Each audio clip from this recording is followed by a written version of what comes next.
రాష్ట్ర కాంగ్రెస్ కు మరిన్ని షాక్లు తగలబోతున్నాయి. పార్టీ సీనియర్ నేత మాజీ మంత్రి డీకే అరుణ బీజేపీ గూటికి చేరగా ఆమె బాటలోనే మరికొందరు నేతలు కమలం పార్టీలో చేరుతారనే ప్రచారం జరుగుతోంది. అరుణతో పాటు ఆమె అనుచరులంతా బీజేపీలో చేరుతారని తెలుస్తోంది. మహబూబ్ నగర్ మాజీ ఎమ్మెల్యే ఎన్ఎం శ్రీనివాస్ రెడ్డి, దేవరకద్ర అసెంబ్లీకి పోటీ చేసిన పవన్ కుమార్ రెడ్డి కూడా అరుణతో పాటు ఢిల్లీలో ఉన్నారు. వారంతా బీజేపీలో చేరబోతున్నారు.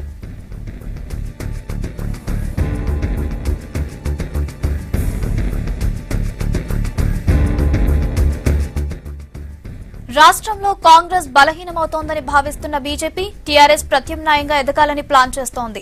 అందులో భాగంగానే తెలంగాణపై ప్రత్యేక దృష్టి సారించిన బీజేపీ హైకమాండ్ కాంగ్రెస్ లో అసంతృప్తిగా ఉన్న నేతలతో చర్చలు జరుపుతున్నట్లు తెలుస్తోంది. ఇప్పటికే నల్గొండ, మహబూబ్ నగర్, ఖమ్మం జిల్లాకు చెందిన కొంతమంది కాంగ్రెస్ నేతలు బీజేపీలో చేరేందుకు అంగీకరించినట్లు సమాచారం. వలస నేతల కోసమే బీజేపీ ఇంకా ఎంపీ అభ్యర్థుల జాబితాను విడుదల చేయడం లేదని పార్టీలో ప్రచారం జరుగుతోంది.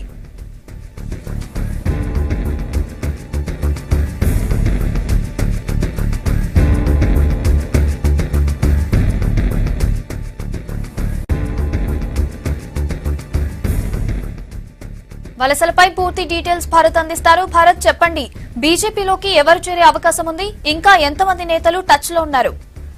ఎస్, ఇప్పటి వరకైతే మనం చేరిన వాళ్ళు ఆదిలాబాద్ నుంచి సోయం బాపురావు జాయిన్ అయ్యారు బీజేపీలోకి కాంగ్రెస్ పార్టీ నుంచి. అదేవిధంగా డీకే అరుణ కూడా నిన్న అర్ధరాత్రి అమిత్ షా సమక్షంలో ఆమె బీజేపీలో చేరారు.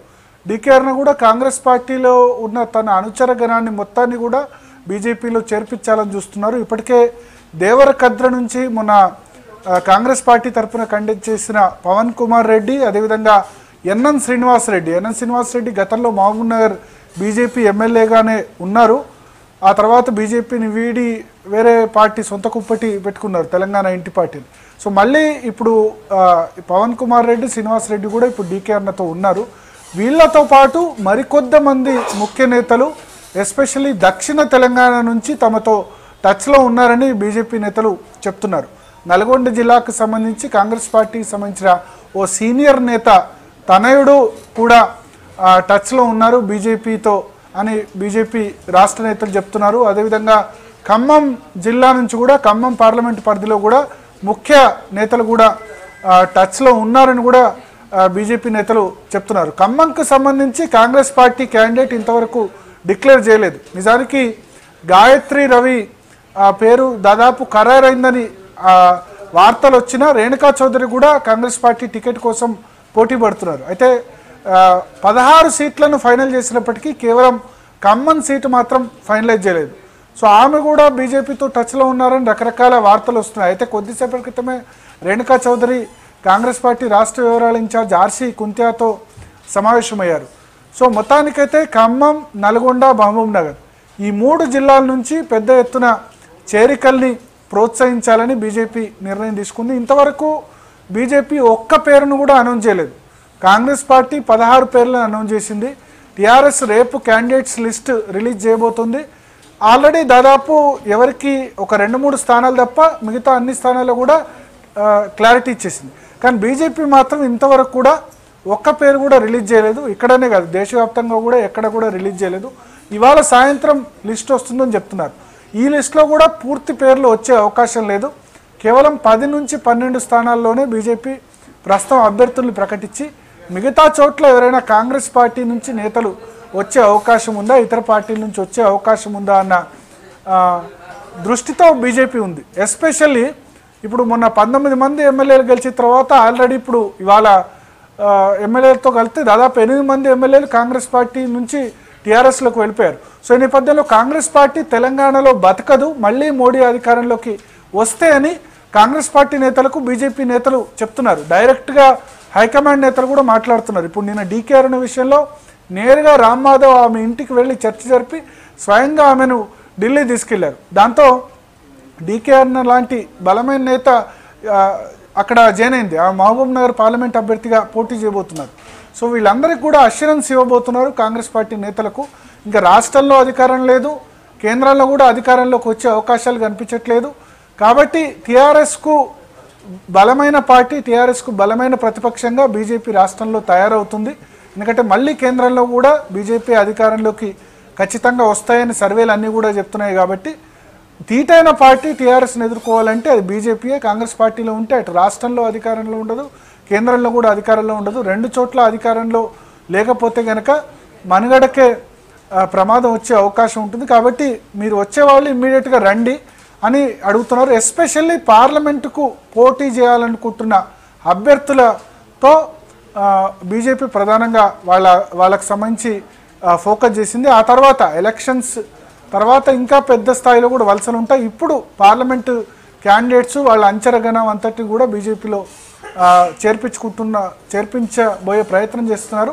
అందుకు రాష్ట్ర నాయకులు కొంత విముఖంగా ఉన్న జాతీయ నాయకత్వం నేరుగా సంప్రదింపులు జరుపుతుంది. ఎందుకంటే గతంలో కొద్దిమంది బీజేపీలో జాయిన్ అవుతే వాళ్ళు ఇమడలేకపోయారు. నాగం జనార్దన్ రెడ్డి లాంటి నేతలు స్వయంగా రాజ్నాథ్ సింగ్ సమక్షంలో చేరినా ఆ తర్వాత పార్టీలో ఇక రాష్ట్ర నేతలు పట్టించుకోవట్లేదు, మొదటి నుంచి బీజేపీలో ఉన్నవారు కొత్తగా జాయిన్ అయిన వాళ్ళని పట్టించుకోవట్లేదంటూ వాళ్ళు మళ్ళీ తిరిగి వేరే పార్టీలో జాయిన్ కావాల్సిన సిచ్యువేషన్. సో ఈసారి అటువంటి ప్రాబ్లం రాకుండా డెఫినెట్గా మేము చర్య తీసుకుంటామని జాతీయ నాయకత్వం నేరుగా మాట్లాడి వాళ్ళతో పార్టీలో చేర్పించుకునే ప్రయత్నం చేస్తుంది.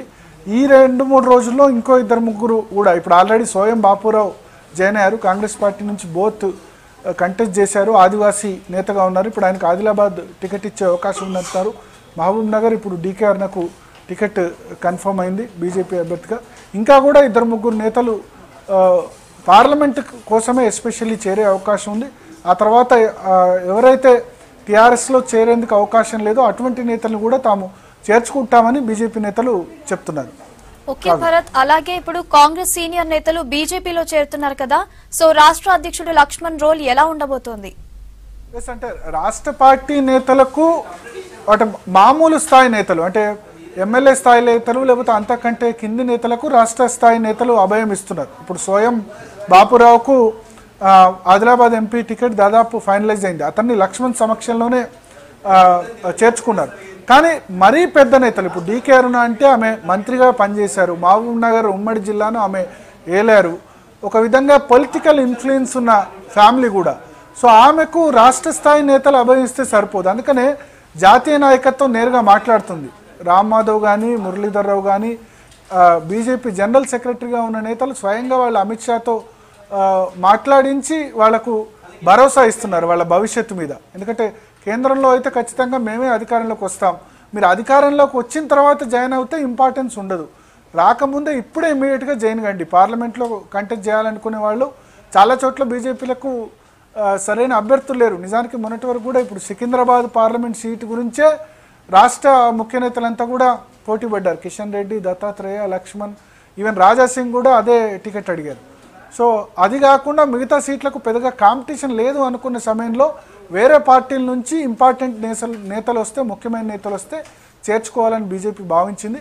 అందుకోసం రాష్ట్ర పార్టీ నేతలకు కొంచెం ఇష్టం ఉన్నా లేకున్నా నేరుగా జాతీయ నాయకత్వం మాట్లాడుతోంది. రాష్ట్ర పార్టీ నేతలు కూడా ఖచ్చితంగా కొంత గ్రహించారు. మొన్న అసెంబ్లీ ఎన్నికల్లో ఓటమి తర్వాత కొత్తగా వేరే పార్టీల నుంచి నేతలు వస్తేనే మన బలం కూడా పెరిగేది, లేకపోతే పరిస్థితి ఇదే విధంగా ఉంటుంది అన్న ఉద్దేశంతో వాళ్ళు కూడా జాతీయ నాయకత్వానికి ఎటువంటి అభ్యంతరం చెప్పడం లేదు. సో మొత్తానికి రాష్ట్ర నాయకత్వం రోల్ ఎలా ఉన్నా జాతీయ నాయకత్వం అయితే చాలా కృతనిశ్చయంతో ఉంది. వీలైనంత మంది కాంగ్రెస్ పార్టీ నేతల్ని తమ వైపు రప్పించుకోవాలన్నది వాళ్ళ టార్గెట్గా ఉంది. కొద్దిమంది నేతలు నిజానికి బీజేపీతో కూడా సంప్రదింపులు చేశారు. కాంగ్రెస్ టికెట్లు ఇప్పుడు దక్కిన వాళ్ళు 16 మందిలో 1-2 నేతలు బీజేపీతో కూడా సంప్రదింపులు చేశారు. వాళ్ళు అయితే కొన్ని కండిషన్స్ బీజేపీ జాతీయ నాయకత్వం ముందు పెట్టినట్టు తెలుస్తుంది. మమ్మల్ని కేంద్ర మంత్రి చేస్తామని మోడీ వచ్చి హామీ ఇవ్వాలి అన్న కండిషన్ పెట్టారని చెప్తున్నారు. అయితే అందుకు బీజేపీ జాతీయ నాయకత్వం అంగీకరించలేదు. మోడీ ఎక్కడ కూడా పలానా వాళ్ళని కేంద్ర మంత్రివర్గంలో తీసుకుంటారని ఎవరిని అనౌన్స్ చేయలేదు. తెలంగాణలో అనౌన్స్ చేస్తే మళ్ళీ వేరే చోట డిమాండ్ వస్తాయి. కావలిస్తే మోడీ బహిరంగ సభ మీ ప్రాంతంలో నిర్వహిస్తామంటూ కూడా వాళ్లకు చెప్పినట్టు తెలిసింది. బట్ అల్టిమేట్గా అయితే ఆ కాంగ్రెస్ అభ్యర్థులకు చివరిగా వాళ్ళు ఏదైతే పార్లమెంట్ సీట్ కోరుకున్నారో అదే పార్లమెంట్ సీట్ రావడంతో వాళ్ళు కూడా మళ్ళీ బీజేపీలో చేరిక నిర్ణయం వాయిదా వేసుకున్నారు. మొత్తాన్ని చూడాలి ఇంకెంతమంది నేతలు బీజేపీ వైపు మొగ్గు చూపుతారు కాంగ్రెస్ పార్టీ నుంచి అన్నది చూడాల్సి ఉంది. Right, thank you Bharat.